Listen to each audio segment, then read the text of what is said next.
জনাব মির্জা ফখরুল ইসলাম আলমগীর গতকালকে কিছু কথা বলেছে। তারা তো এখন ক্ষমতায় যাওয়ার জন্য পাগলপাড়া হয়ে গেছেন।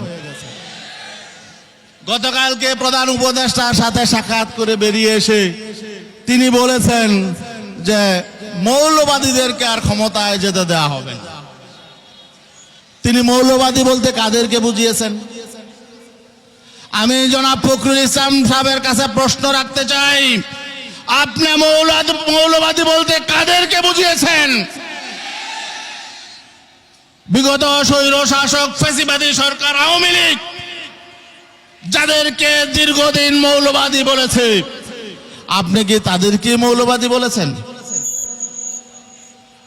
আপনি যদি তাদেরকে মৌলবাদী বলে থাকেন, বিএনপির জন্ম থেকে নিয়ে আজ পর্যন্ত যতবার তারা রাষ্ট্র ক্ষমতায় গিয়েছে প্রত্যেকবারই এই